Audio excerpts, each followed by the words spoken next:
Assalamualaikum warahmatullahi wabarakatuh. Perkenalkan, nama saya Muhammad Wali Ibrahim dari D4PM3A akan memaparkan analisis multifisik, yaitu analisis thermal dan struktural pada sistem rem cakram motor menggunakan ANSYS Workbench.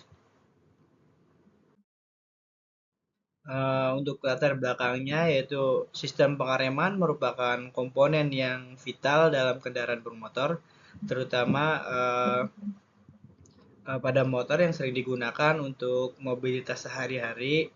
Salah satu jenis sistem pengereman yang umum digunakan adalah disc brake atau rem cakram yang memiliki keunggulan dalam efisiensi pengereman dan kemampuan pelepasan panas yang baik. Simulasi berbasis komputer menjadi metode yang relatif dalam menganalisis performa disc brake secara vital sebelum dilakukan pengujian fisik. ANSYS Mechanical Workbench merupakan salah satu perangkat lunak rekayasa yang andal dalam melakukan analisis elemen hingga atau FEA yang memungkinkan simulasi detail terhadap tegangan deformasi dan distribusi temperatur pada disc brake motor. Nah, untuk rumusan masalah yaitu bagaimana proses permodelan sistem rem disc brake motor dilakukan menggunakan software ANSYS Workbench. Yang kedua, bagaimana pengaruh beban pengereman terhadap distribusi tegangan dan deformasi pada disc brake. Yang ketiga, bagaimana karakteristik perpindahan panas yang terjadi pada disc brake selama proses pengereman berdasarkan simulasi thermal. Yang keempat, sejauh mana material disc brake mempengaruhi performa pengereman dari segi tegangan, deformasi, dan suhu. Untuk analisis sistem, di sini kita menggunakan statik struktural dan transient thermal. Ini geometrinya kita mengambil referensi dari punya motor Honda ya. Di sini berdiameter 190 dan mempunyai 4 lubang di sini untuk baut. Selanjutnya, material dari disk kita menggunakan stainless steel untuk bahan coba. Jadi kita bisa masukkan ini nilainya di engineering data dari yang modulus sampai selanjutnya ya. Lalu ada material pad. Di sini kita bisa mengedit juga material pad karena untuk material pad sendiri komposit ya. Jadi kita harus mengeditnya di sini pada engineering data. Selanjutnya ada pada bagian kontak tool kita menggunakan fractional kontak ya karena ini berhubungan dengan gesekan. Jadi kita menggunakan fractional koefisiennya 0,2 itu didapat dari jurnal yang saya cari. Di sini kita mengaplikasikannya pada bagian yang terkena gesek dan yang bagian dari geseknya itu di pada bagian padnya, bagian dalam. Selanjutnya untuk analisis setting kita uh, menggunakan number of step 1, current step number 1, step end time 1 dan auto time strippingnya program controller ya, selebihnya default.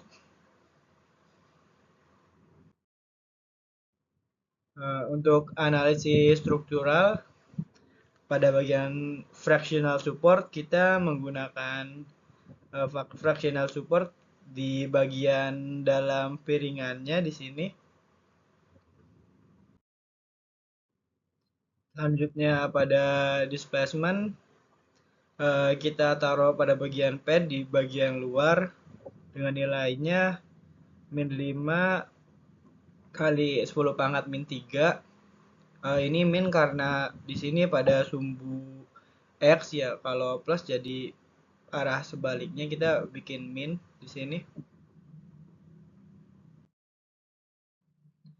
Selanjutnya ada remote displacement, mewakili kondisi tumpuan untuk sambungan pada jarak tertentu dengan membatas arah gerak. Ini mencerminkan bagaimana cakram terikat pada poros hub. Nah, di sini kita aplikasikan pada pada lubang bautnya ya di sini pada bagian Y.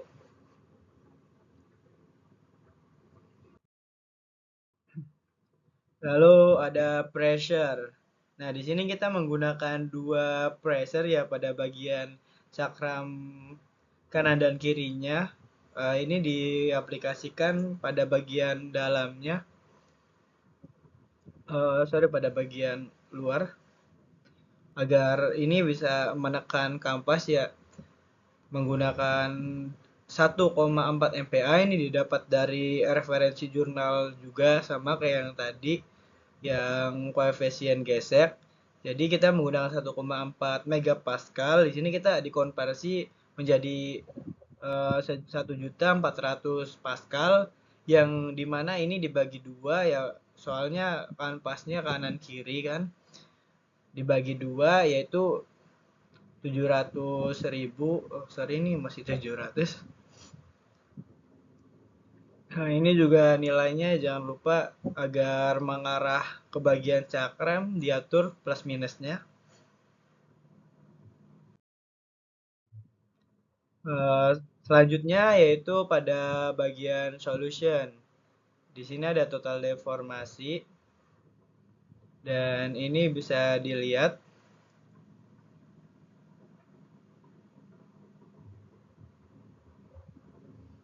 pada saat cakram berputar ini ada pada maksimalnya itu 0,16581.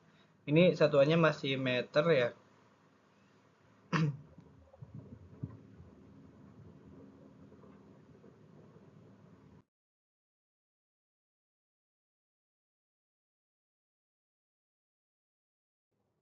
Selanjutnya pada bagian kontak tool ini bisa ditampilkan. Nah, di sini ada kayak perubahan warna gitu. Ini ada bulat-bulat karena di dalamnya ada aliran. Ini ada yang bolong untuk aliran udara dan eh, untuk membuang kotoran pada bagian pad ya.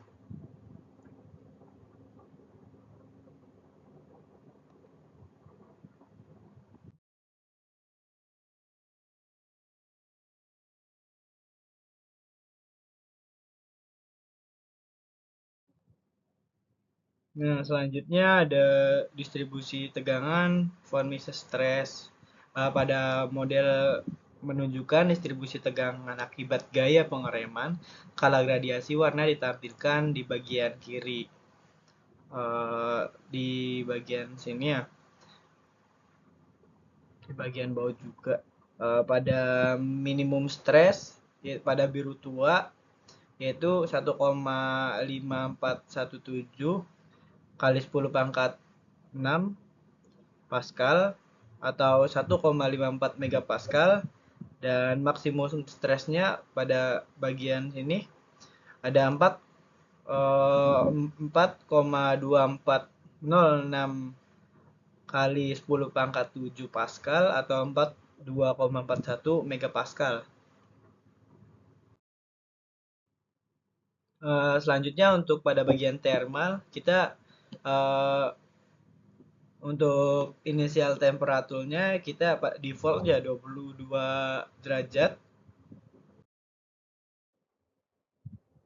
Selanjutnya untuk analisis setting yaitu pada number of step 1, current step number 1, lalu step and time 5 second dan auto time steppingnya kita pakai program controller, lalu initial time step 5 kali 10 pangkat min 2, lalu minimumnya sama juga dan maksimumnya 0,5 second. Untuk selanjutnya ini masih default ya. Untuk heat flux kita terdapat dua heat flux yang diaplikasikan ke permukaan. Ini pada bagian dalam kampas. Nah, nilai plaknya kita masih mengasumsikan ya ini pakai 5000 watt per meter pangkat 2.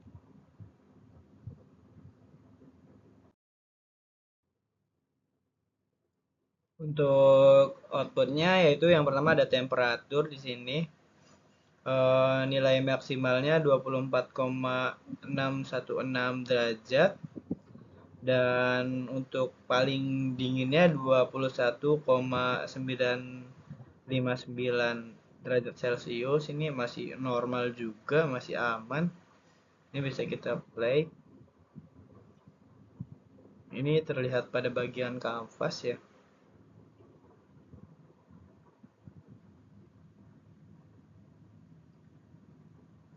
Di sini terdapat warna merah karena terjadi gesekan dan jadi panas akibat plak itu.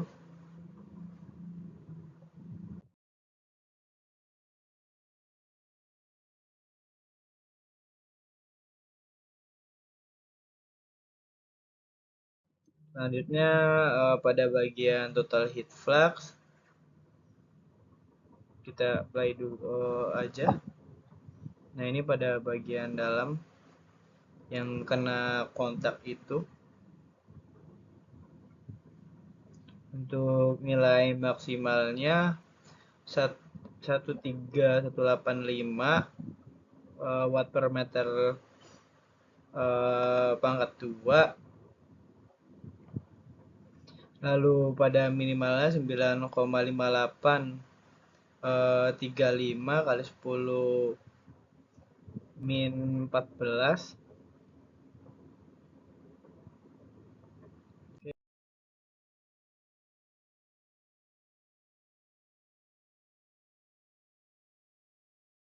Selanjutnya untuk kesimpulan, yang pertama cakram rem motor berhasil dimodelkan dengan dianalisis secara struktural dan thermal dengan memperhatikan pembebanan gaya pengereman saat distribusi suhu akibat gesekan. Yang kedua, simulasi struktural menunjukkan bahwa nilai tegangan maksimum von Mises pada bagian benda berada dalam batas toleransi kekuatan material, sehingga cakram dinyatakan aman terhadap kegagalan akibat tegangan statis. Yang ketiga, distribusi tegangan cenderung terakumulasi di daerah sekitar lubang dan bagian luar cakram yang merupakan titik kritis di desain rem.